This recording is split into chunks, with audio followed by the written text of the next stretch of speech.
Ever wonder how much it costs to restore a classic British car? Stick around and I'll tell you how much it cost me.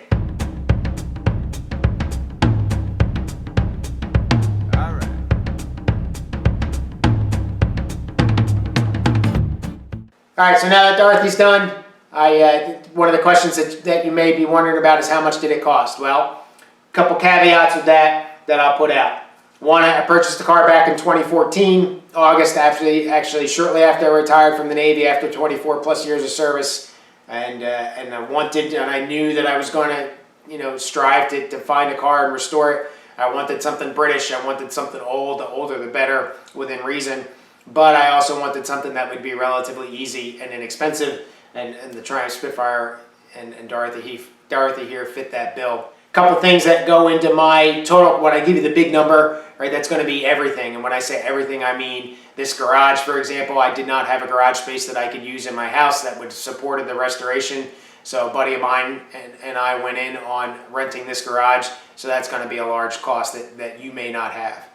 When I talk about tools and supplies, that's absolutely everything. I include the compressor that I had to buy because the compressor died halfway through. I include my body hammers and all that kind of stuff that I didn't have. That stuff's not cheap. I bought a set of screwdrivers, ratchets, sockets, right, all that stuff that, one, I wanted at the garage, and two, I only had, the typical homeowner set because I didn't have a need for a good tool set for the longest time. So there's some cost, several $100s there just in tools, die grinders, the sandblasting cage or cabinet over there, right? There's a couple $1,000s probably in tools that you may not have to purchase. Also, the parts, I wasn't really disciplined on ordering parts all that much, right? So like the wire wheels that I've got sitting behind me, that's wrapped into the parts cost, even though I'm not using them yet and they're not ready to be used.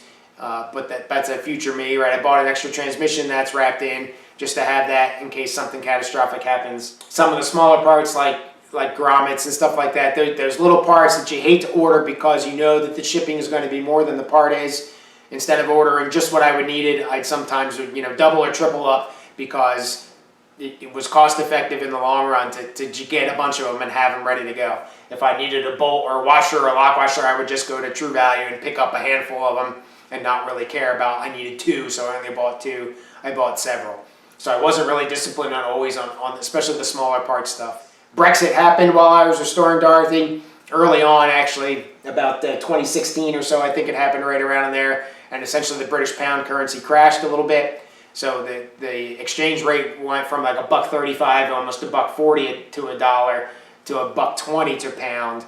And that's a significant savings. And I was able to buy sheet metal and a lot of stuff from overseas from Rimmer Brothers that would have cost me, I think I calculated one time, I saved about 50% from ordering, including shipping, from ordering it from Great Britain. So I got lucky there, just a matter of timing. So I saved a considerable amount of money there.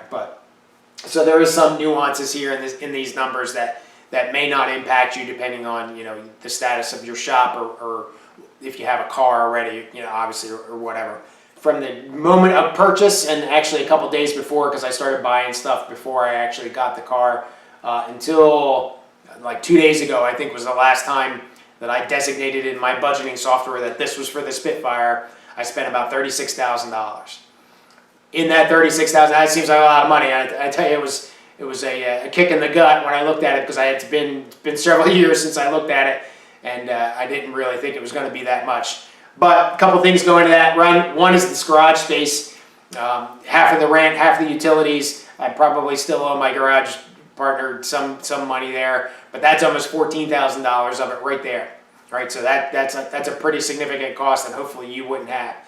Next one is about $15,000 in parts. Again, that includes the couple $1,000s in parts that I got laying around that I won't use or aren't used in support of getting Dorothy on the road.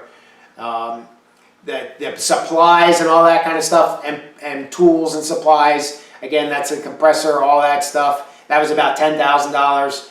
And then the paint, just the liquid paint supplies, the stuff that I ordered from Southern Polyurethanes, primer, wax and grease remover, the base coat, clear coat, all that stuff. That was about $1,700 or so. That does not include the spray gun that went into the tools. It doesn't include all the sandpaper, all the the buffing wheel, all that stuff, all that went into supplies, right? And that's going to be, a lot of that stuff's going to be a single purchase, and I'll never have to worry about that again.